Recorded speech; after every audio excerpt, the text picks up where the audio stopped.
учение вчера вечером. Хочу вам поставить некоторые вопросы. Практическая часть, практическое задание. Сначала для мужей. Напишите, пожалуйста, вопросы, а потом для женщин, для жен. Первый вопрос. Готовы, нет? Первый вопрос. Женщины, только вы отвечаете, вы пишите это. Потом вы дадите, вы сначала пишите вопросы и ответите. Можно ответить, писать потом вопросы, может быть. А потом дома вы обмениваете ответами с вашими мужьями. Вы даете им ваши ответы, и они дают вам свои ответы. Первый вопрос. Когда я плачу, не хочется, чтобы мой муж многоточий. Что вы хотите, чтобы ваш муж делал, когда вы плачете? Я люблю, когда мой муж проявляет ко мне интерес и влияние, и внимание следующим образом. Каким? Следующий вопрос. Мне хотелось бы, чтобы мой муж больше укрепил мое самоуважение. Каким-то образом. Следующим образом. Так. Некоторые мужчины сидят и думают, слава Богу, что моей жены нет.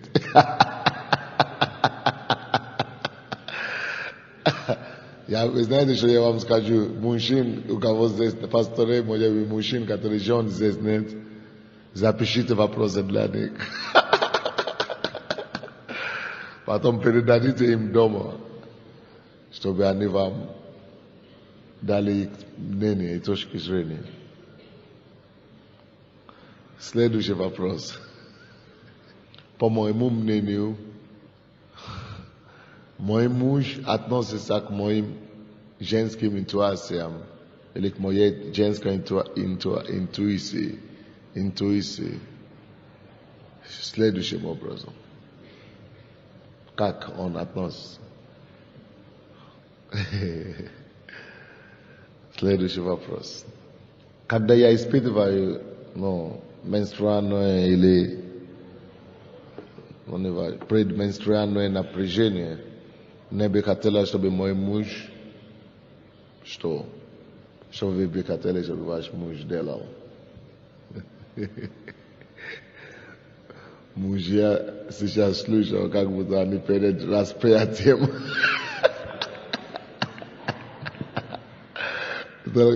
Тысячи мыслей. Следующий вопрос. Мне бы хотелось, чтобы мой муж проявлял еще больше интерес к нашему дому и делал это следующим образом. Группа порядка можно уже присесть, уже все присели, слава Богу. Каким образом? Вы хотите, чтобы ваш муж проявлял больше интерес к дому? Следующий вопрос. Я хотел бы реализовывать свои способности, которые могу проявлять в служении или вне дома, на работе, следующим образом. Все. Сколько вопросов? 7. Теперь, мужчины, ваша очередь. Напишите ваши вопросы. Иван спешит, да?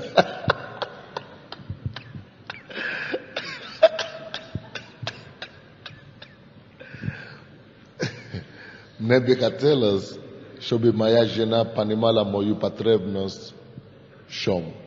Следующим образом напишите. Следующее. Моя жена могла бы сделать наш дом местом, куда приятно возвращаться. Каким образом? Каким образом ваша жена могла бы сделать дом местом, куда приятно возвращаться? Что-то мужчины некоторые не пишут. Вы думаете, что у вас здесь все хорошо, или все равно ничего не изменится, бесполезно. Над чем ты не работаешь, над чем ты не трудишься, ana degradiruje. Napisano, što sovršeni misli tak zabivaya zadno je, prostirajem za period. Но дети, конечно, не понимают. Потом поймут. Третий вопрос. Когда я чувствую, что мужество покидает меня, может быть из-за работы или профессиональных перегрузок, что я бы хотел, чтобы жена делала в это время? Что я хотел бы, чтобы жена делала в это время? Когда давление в служении, усталости. Следующий вопрос. Когда я возвращаюсь домой с работы, мне хотелось бы, чтобы меня встречала жена в каком виде? Которая выглядит, жена, которая как выглядит.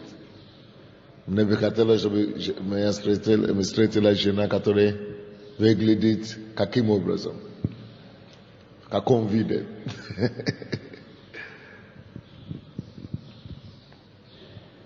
Каким образом? Как она должна выглядеть, когда она встречает вас с работы? Следующий вопрос. Каким образом жена может помочь вам укрепить ваше мужское достоинство? Ваша жена может помочь вам укрепить ваше мужское достоинство. Следующий вопрос. Реагируете, когда ваша жена перебивает вас или обрывает вашу речь? Каким образом вы хотели бы, чтобы она это делала? Мужские тонкости.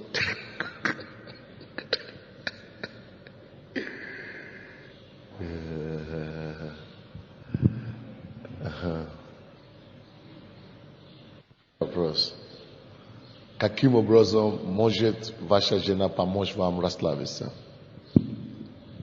Или снять напряжение? Некоторые жены выгладывают тетрадик на ответы мужей. Это рано, они еще ответы не пишут.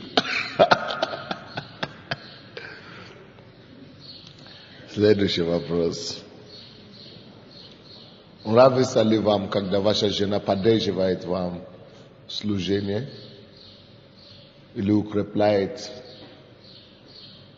или же сочувствует вашим интересам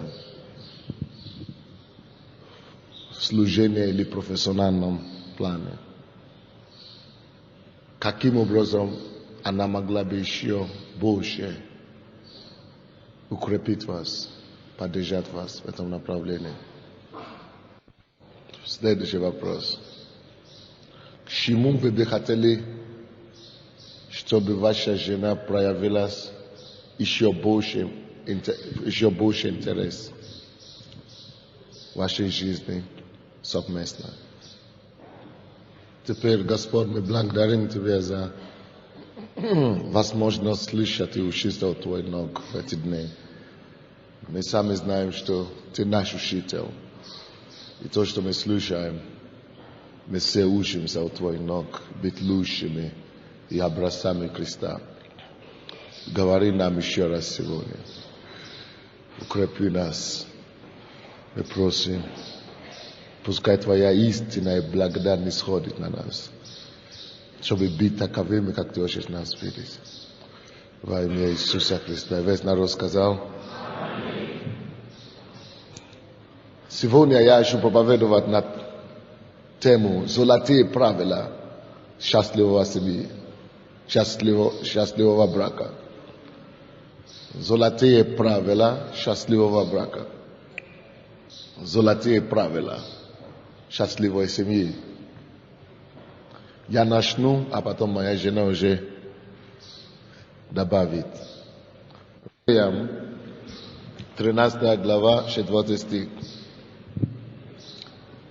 Эти вопросы так полезны будут вам. Эти вопросы так полезны будут вам, если вы будете относиться к ним серьезно.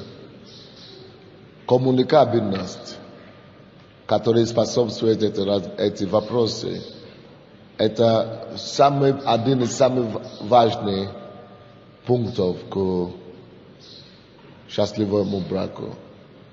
Вы должны развиваться общительности. Ваша жена, свободное общение.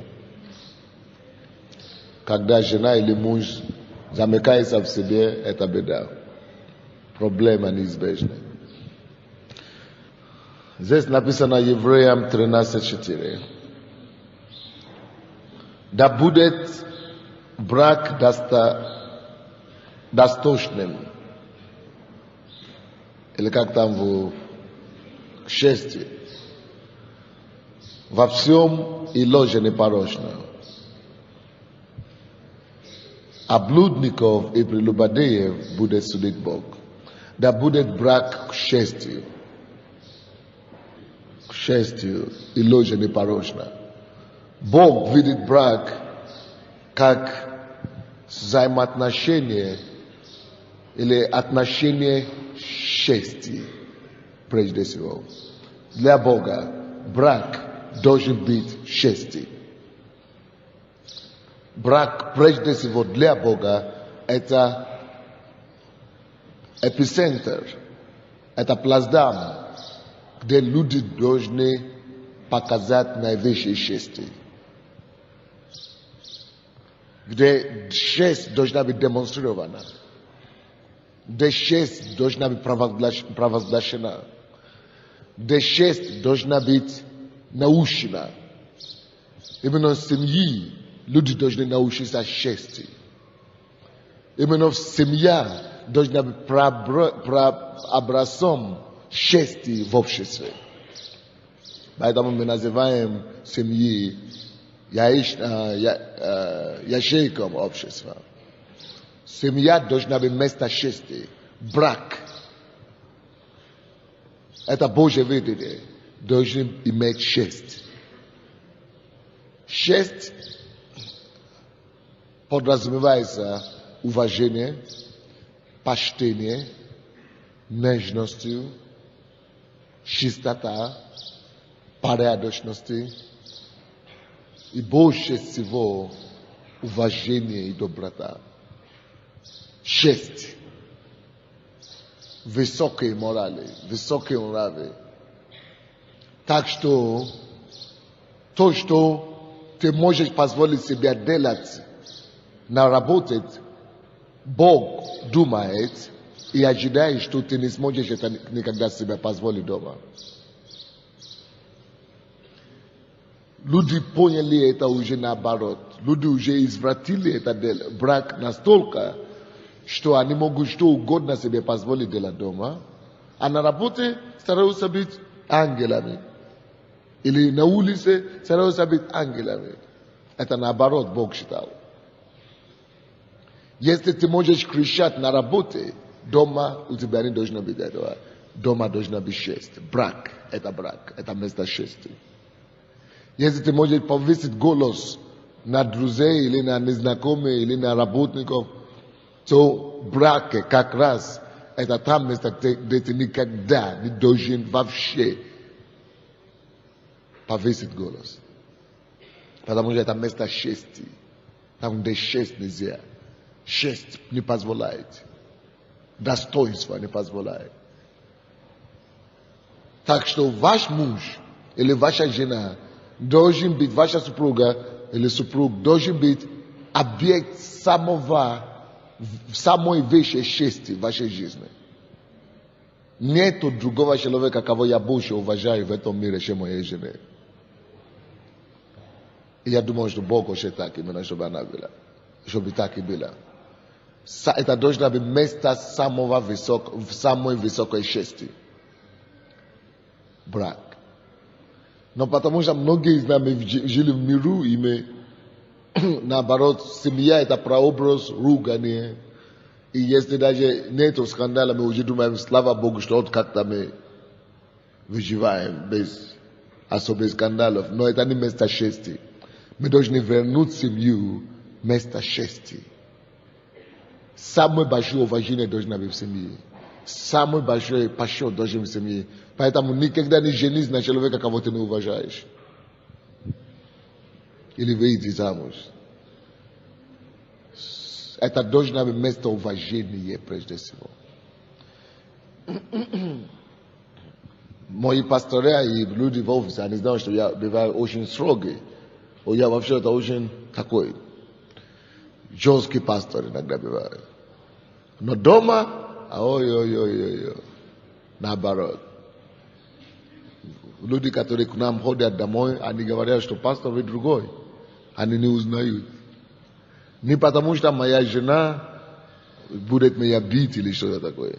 Но потому, что я просто не могу себе позволить. Я дома должен быть мягче всего.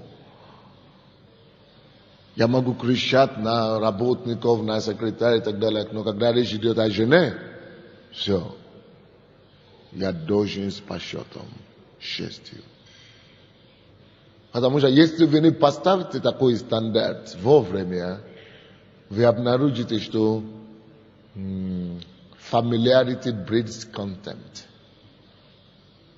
Вы обнаружите, что привычка приносит унижение. Привычка может принести унижение. Вы начинаете просто унижать друг друга из-за привычки. Поэтому никогда не допускай свою семью пуститься до уровня привычки. Ставьте его самым, как эпицентром самой большой счастья. Итак, брак да будет счастьем. Это место счастья. Брак – это образ счастья. Брак – это эпицентр счастья. Первое правило, золотое правило, которое я бы хотел вам дать сегодня. Вещи и Божьи, которые нельзя делать ничего. Золотые правила брака, счастливого брака. Первое. Никогда не повесьте голос на свою супругу или супруга. Никогда не кричите. Просто примите это как закон для себя. Я очень быстро выучил это, когда мы еще встречались с моей женой.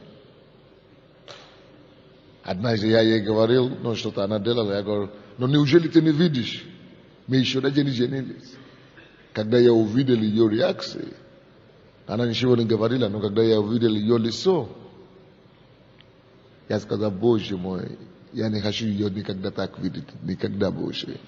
Я выучил такой урок быстро, сразу, что никогда не повесить голос. Что бы то ни было, тем более кричать. Тем резкий, не быть резким. Не кричать, не повесить голос, не быть резким на своего мужа или на свою жену. Если вы начинаете нарушать, с этого начинается всего. Если резкость начинает приходить в семью, честь убивается. Вы делаете покушение на убийство, на честь и уважение в этой семье. Из никакой границы уже не... Все границы стерты бывают. Становятся стертыми полностью. Если вы начнете повысить голос, кричать, быть резким и жестким, если жена начинает кричать на мужа, это все. Если муж начинает кричать на жену, это все. Там, где крики, браки, там все уже может быть, что вы хотите. Там и драка, там и споры, там и измена, там и все. Даже когда я недоволен на жену, даже когда она недовольна на меня, благодаря этому я уже принял это решение. Вы знаете, есть такие ситуации в вашей жизни, когда вы принимаете решение, и вы просто не можете уже делать иначе. Даже если вам очень хочется. И если вы даже сделаете по ошибке, вы тут же гаетесь. Это первое правило. И это очень важное правило. Жены, никогда не повесьте голос на ваших мужей. 1 Тимофей, 3 глава, 4 стих говорит об этом. Ни пьяница, ни задира, ни корыстолюбив, но кроток, ни сварлив, ни сребролюбив. Вам не надо быть сварливы или задира. Мы не задира. Мы не сварливыми. Следующий пункт, который очень важен для нас. Это не 1 Петра, а 1 Тимофея, я читал. 1 Тимофей, 3 глава, 4 стих, не? Я читал 3 стих, да? 34 стихи тогда. Хорошо управляющий домом, своим домом, содержащий детей повиновения со всякой почтенностью. Тоже это важно. Почтенность должна быть. Отношения наши должны быть почтенность. Мы должны держать свой дом почтение, почтенность. Все наши отношения должны быть построены на это, на почтение друг к другу. Даже с детьми. Даже с детьми лучше не кричать. Что ты там делаешь? Что ты там делаешь? Фарес или кто-нибудь. Олег, Саша, что ты там? Власть не кричит. Власть постанавливает.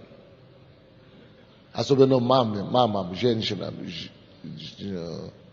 женам это свойственно.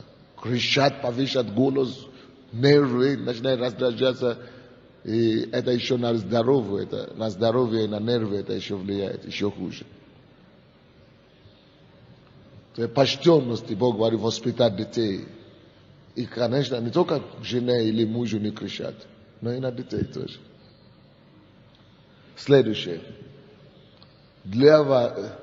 Вы должны принять для себя решение всегда с честью, с уважением, с почтением относиться к своей супруге. Почтением. 1 Петра 3:7 говорит, и мужья также обращайтесь с женами благоразумно, как со слабым сосудом, оказывая им честь, как наследницам благодатной жизни, чтобы не было препятствия вам в молитве. Обращайтесь с женами благоразумно. Благоразумно. Благоразумно. Как со наследницей. Ваша жена это принцесса, наследница благодатной жизни. Это Божья наследница. Ваш муж это принц, наследник Бога, наследник Бога. Как вы относились к принцу или к Богу, дочку Бога? Даже если это дочка президента Украины или сын президента Украины, но уже с уважением относится. Тем более, когда это дочка или сын Всевышнего Бога.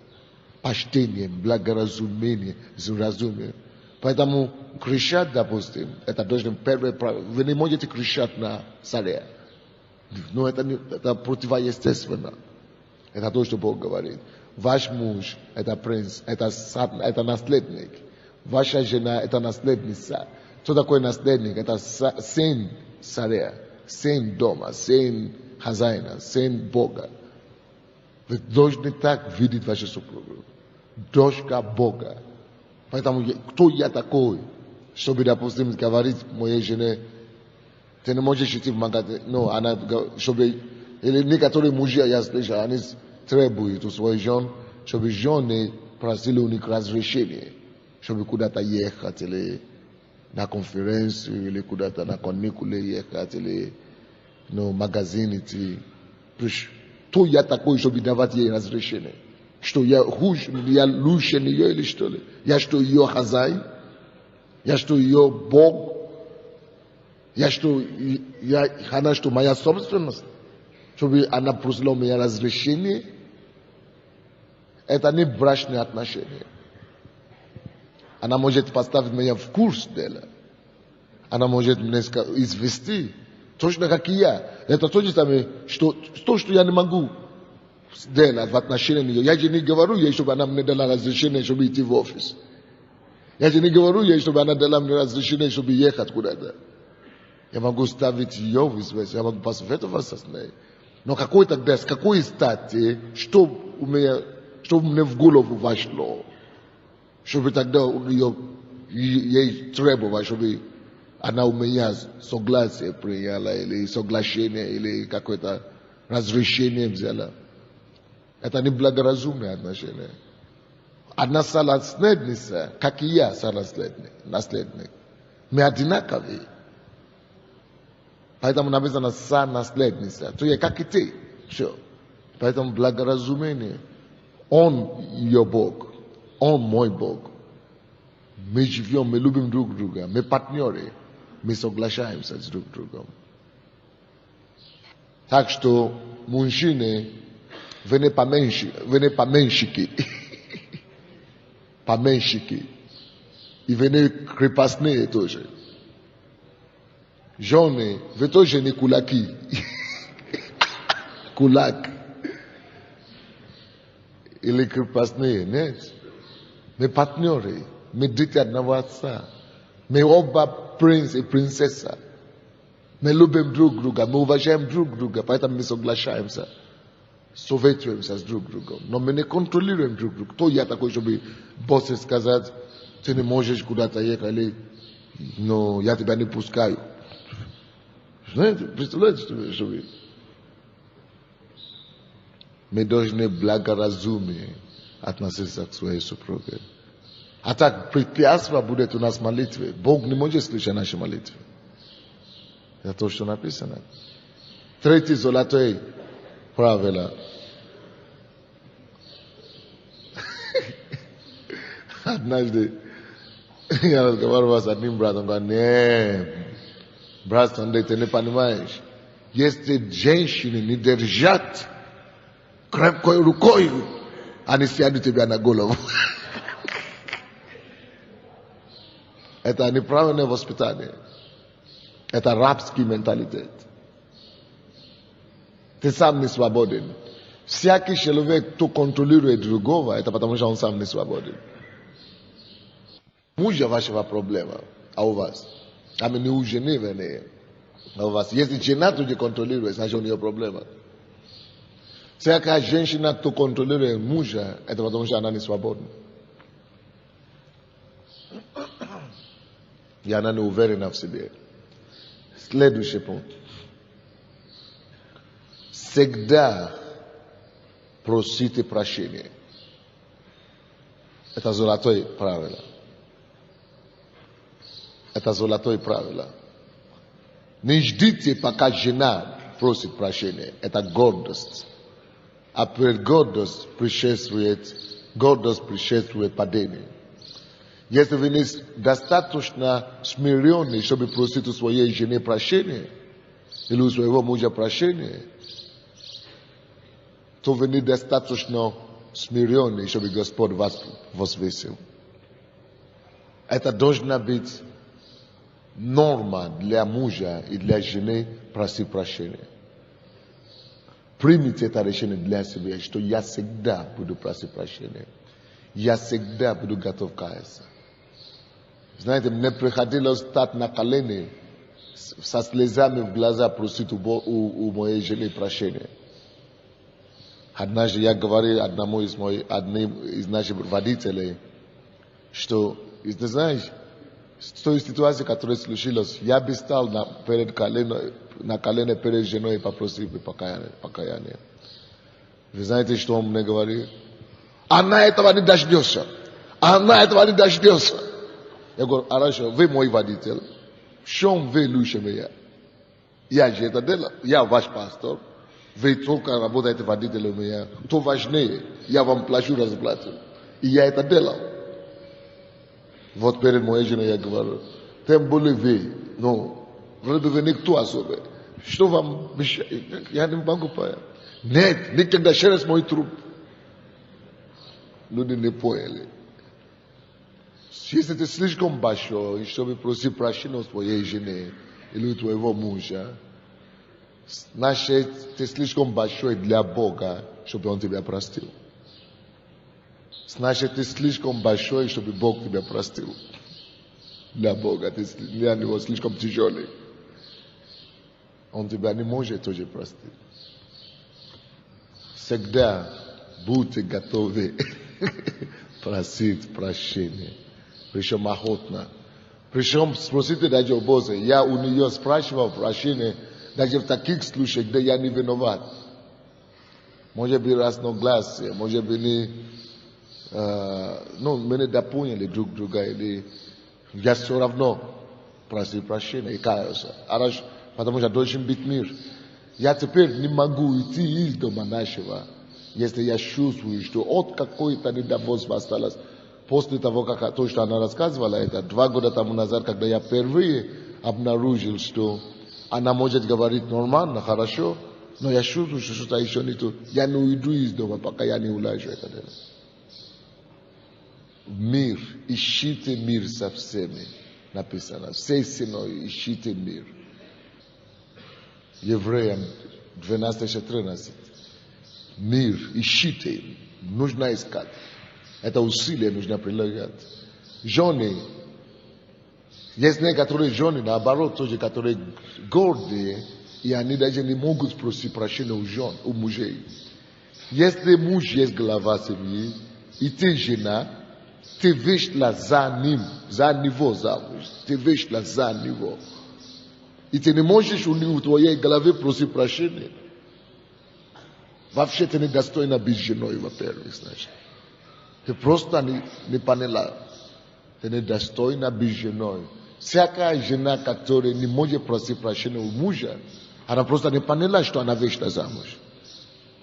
Вышла замуж подразумевается о том, что ты отдаешь свои права быть и признать его главою и быть под ним. Это автомат. Поэтому всякая жена, которая не может, не способна просить прощения и каяться перед мужем, она вообще не способна быть женой. Написано, что Сара, она почтением так относилась к мужу, что она даже стала называть его господином. Всякая жена, которая не может называть ее мужем господином, гордая.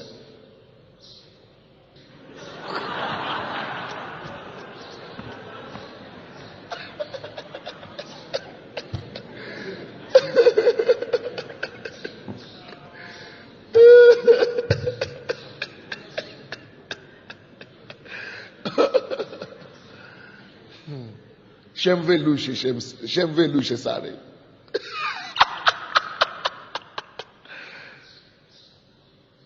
Чем вы лучше Сары? Если Сара могла это делать, то вы такой.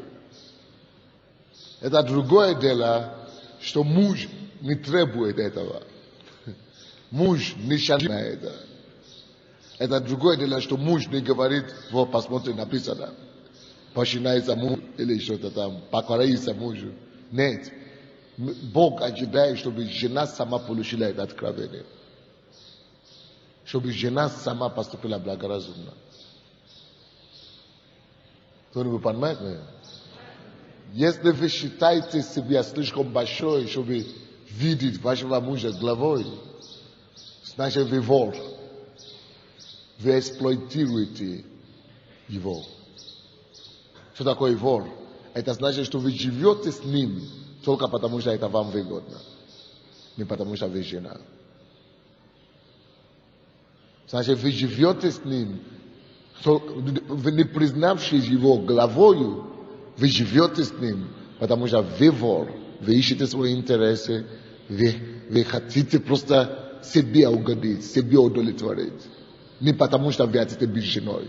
Потому что всякая женщина, которая готова и хочет быть женой, прежде всего признает мужа главою и покоряется ему. Потому что она хочет быть женой. Сам факт, что ты хочешь быть женой, значит, ты готова покориться и идти за мужем. Что такое за мужем? Это значит, муж идет впереди, я за ним иду, за мужем. Поэтому, если ты уже вышла замуж, и ты не покараешься, ты не идешь за мужем, у тебя проблема, трагедия и катастрофа. Ну как?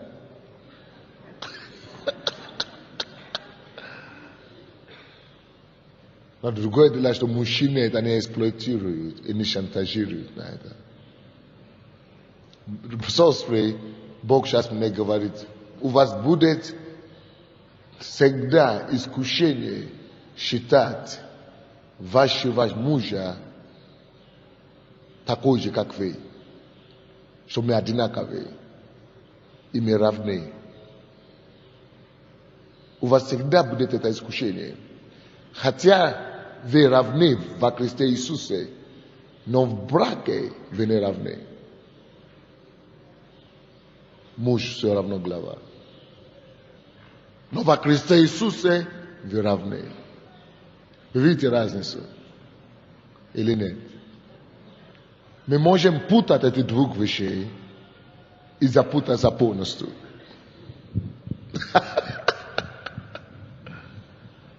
В браке все равно муж глава.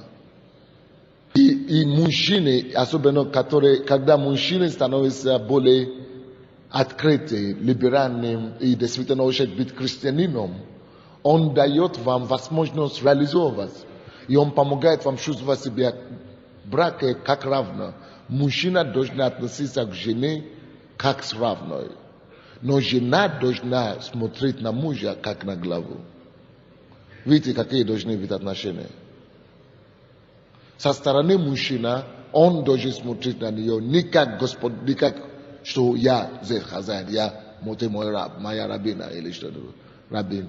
Он должен смотреть на нее как с равной, потому что Бог взял ее своего чрева, с этого, с ребра, равной, чтобы быть равным. Поэтому я должен на нее смотреть как равный партнер. Но она должна видеть себя как равная Богу, как человек, но в браке, как жена, она должна видеть его, свою главу. Вы чистите стол, и никакой грязи не остается. Вы мотаете пол, и все блестит. Вы не останетесь уборщицей на всю жизнь. Однажды вы сами будете сидеть в офисе. Кто-нибудь слышит меня или нет?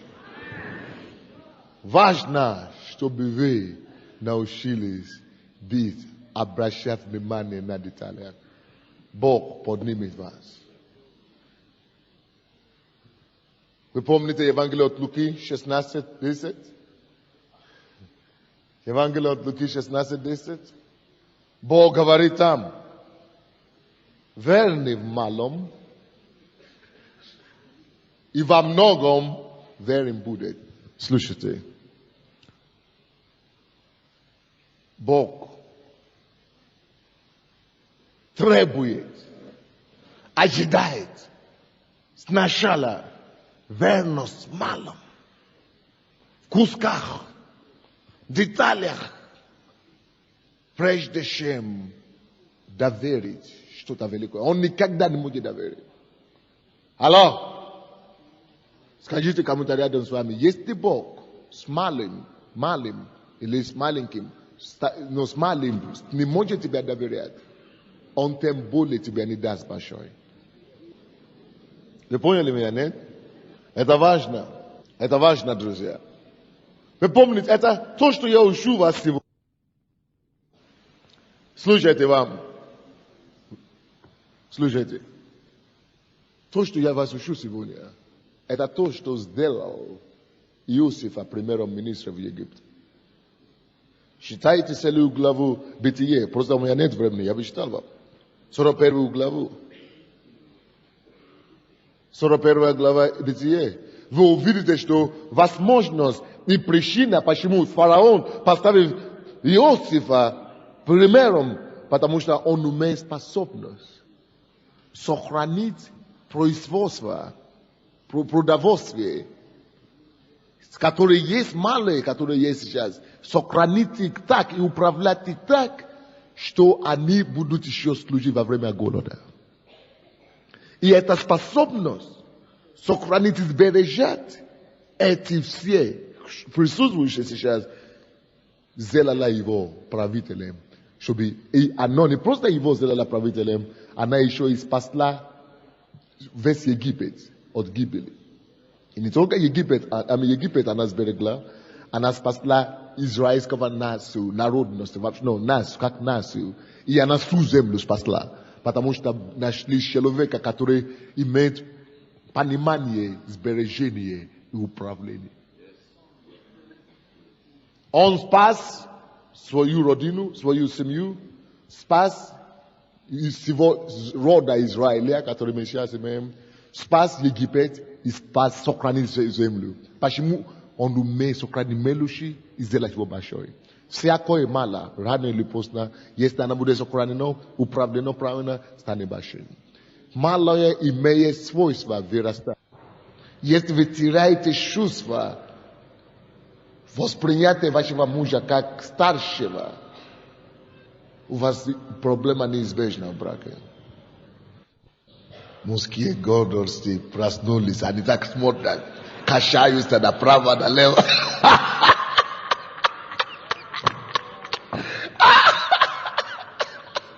Качаются направо, налево, так довольными. Это нормально. Это то, что Библия говорит. Я сторонник Библии на 100%. Следующее золотое правило. Согласно Колоссянам 3:19, мужья, любите своих жен и не будьте к ним суровыми.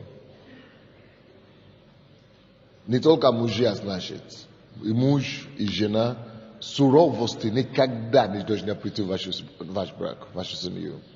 Исключайте суровость со всей. Жесткость не должна быть в браке. Суровость или ожесточение. Вы исключайте это со всей. Это просто золотое правило. Я не должен быть суровый. Ни к жене, даже ни к мужу. Я не имею права. Не будьте суровы. Бог запрещает не быть суровым. Если к детям, еще ладно. Но к жене, кто я такой, чтобы быть суровым к ней? Я жене ее хозяин. Бог ее хозяин. Кто она такая, чтобы быть суровая ко мне? Я жене у нее побегушка или в детском саде. Суровости должна быть исключена в вашем браке. Следующий пункт. Написано, что разгневайтесь, но пускай солнце не зайдет во гневе ваше. Это Филиппийцам где-то? Или где находится? Филиппийцам 4? Яков. Как? Ефесянам, да, Ефесянам 4 глава 28. Я думаю, Филиппийцам. Ефесянам 4:23, да? 26. Ефесянам 4:26. Пускай гнев никогда. О чем это говорит нам? Браке это золотое правило. Браке это есть золотое правило. Браке никогда не позволяйте обиду оставаться в вашем сердце. Я, допустим, принял решение никогда вообще не раздражаться, не обижаться и не гневаться на свою жену. Я не позволяю себе гневаться, тем более обидеться или обижаться на нее. Никогда. Даже при том, что она рассказывала вчера, я всегда говорю, хорошо. Не позволю себе никогда, чтобы не только даже на жену, на любого человека, чтобы люди не сделали мне, я принял решение для себя никогда не гневаться и не обижаться. Я не обижаюсь уже несколько лет. Это победа. И вам надо одержать победу, это прежде в семье. Примите решение никогда не обижаться на свою супругу. А возможность обижаться, тысячи, сотни, каждый день. Но бути благоразумными. Но даже если это произойдет, гневаться, но пускай солнце не зайдет на ваш гнев. То есть вы не должны ложиться спать, еще обижены. Это уже грех конкретно перед Богом. Это вообще уже преступление. А если вы спите, ложитесь спать, вы думаете, я проснусь, и тогда уже легче станет. А это уже. Потому что что-то уже вошло в вашем организме. Гнев это уже запустил какой-то корень. И яд уже вошел в вашу систему. Это уже разрушает вас и ваши отношения. Так что это то, что Бог говорит, это серьезно. Никогда не позвольте обиды остаться до утра у вас. Это золотое правило. Следующее. Никогда не подозревайте и никогда не обвиняйте вашего супруга. Не подозревайте и не обвиняйте. Даже внутри своего сердца не допускайте обвинения или подозрения. Это золотое правило. Не подозревайте ни в чем, ни за что. Даже если она изменяет вас, или он изменяет вас, пускай она сама исповедала. Или он. Примите решение для себя не подозревать. Не подозревать и не обвинять. Следующее. Бытие 2:24. И услышал Бог стенание их, и вспомнил Бог завет. Не понял. Это исход я открыл. Бытие 2:24. Потому оставил человек отца своего и мать свою, и прилепился к жене своей, и будут одна плоть. И будут одна плоть. Посмотрите здесь. Человек оставляет самых дорогих вещей для него на свете. Мужа и маму. Отца и маму. Только ради одной цели. Чтобы прилепиться к жене своей. И чтобы они с женой стали одни плоть. Следующий пункт, который вы должны ценить вашу супругу, ваша супруга выше всего в этом свете. Когда я начал молиться о том, что Господь, что лучше, что выше, служение или брак, Бог мне показал это место Писания. Человек должен оставить мать, папу, самое сильное, ничего не должны стоять между мужем и женой. Ни церковь, ни служение, он должен оставить. Бог мне сказал, посмотри на это. Поэтому я сказал, оставить маму, оставить папу, оставить отцовский маму, оставить даже служение, если надо будет. Чтобы ничего не стало между, если это служение станет между женой и мужем. Он должен оставить все, чтобы быть одной плотью супругой. Вы должны ценить больше всего ценимого. И поставить выше всего ценности и стремления твоей жизни, твоей супруги. Она должна быть в другом классе, в другом измерении. Если ты любишь служение, это все дело. Но когда речь о жене, это другое измерение полностью. Это выше всяких аргументов или спора, или разговора вообще. Это в своем классе отдельно вообще, полностью. Оставить мать, оставить отца, оставить все. Это значит, естественно, оставить телевизор, оставить газету, оставить компании, оставить друзей, естественно. Оставить. Бог требует, чтобы мы умели оставлять. И женщины тоже. Оставить все, чтобы быть одно целое. Только своей супругой. Поэтому это грех, когда женщины начинают влюбляться больше в детях. Когда дети рождаются, они начинают освещать любовь и внимание к детям больше, чем к мужу. Это грех. Вы должны оставить все, включая детей, чтобы быть одно. мужем. Ничего не должна стать между вами. Вы думаете, как это детей оставить? Я не могу никогда оставить детей. Слушай сюда. Ты не хочешь их оставить? Подожди, пока им будет по 20 лет. Они тебе покинут. Тогда твои глаза откроются. И поймешь, что тебе надо было прилепиться к мужу в юности твоей. Ничего не должно стать между мужем и женой. Ни в чем. Оставить. Assignment. Прилепиться. Что такое прилепиться? Это слово выбрано не случайно. Она выбрана так, чтобы мы могли понять, что между нами ничего не должно быть. Ни служения, ничего. Следующее. Это связано с тем, что я сказал. Сделайте ваш брак номер один приоритет. Успех вашего брата, вашего брака, ваш брак, ваша семья, ваша жена номер один приоритет в вашей жизни. Кроме Бога. Просто номер один приоритет. Просто ставьте задача так. Номер один приоритет в вашем браке. Второе законие, 20 глава. Это следующий пункт, последний пункт, прежде чем я приглашу босса. Последний пункт. 20 глава, 7 стих. И кто обрушился с женою и не взял ее, тот пусть идет и возвратится в дом свой, дабы не умер на сражении и другой не взял ее. Так? А также 24 глава, 2 закон, 5 стих.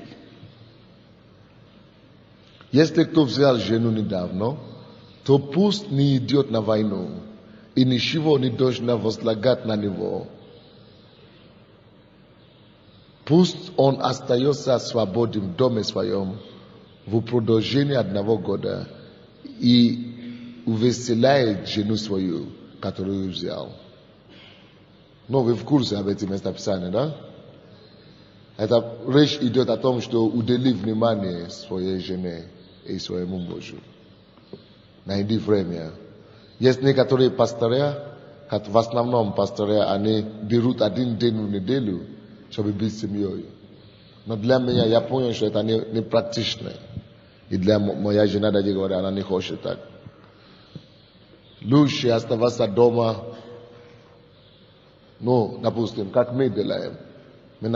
Я, допустим, вторник, среда, пятницу, я стараюсь не уходить из дома до 12 часов. Чтобы успеть быть дома. И вторник, пятницу и субботу быть дома вечер, все вечера. То есть планировать так, чтобы больше времени проводить с семьей. Это важно. Это значит находить время и проводить время со своей семьей. Не будь загружен с проблемой и служение так, что ты никогда обратить внимание на семью. Давайте станем, скажем Господу, чтобы Он помог нам жить по этим принципам. Сколько пунктов получилось? 9, по-моему. 9 пунктов. Давайте повторяем их. Первый пункт. Золотые правила счастливого брака. Никогда не кричи на супруга. Так? Второй. Принцесса.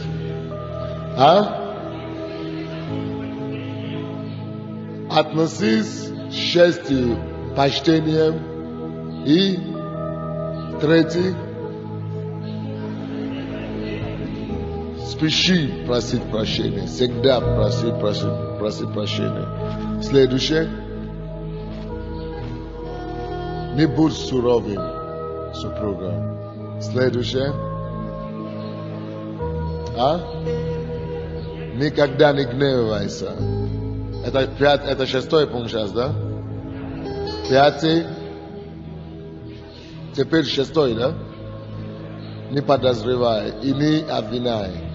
Следующее.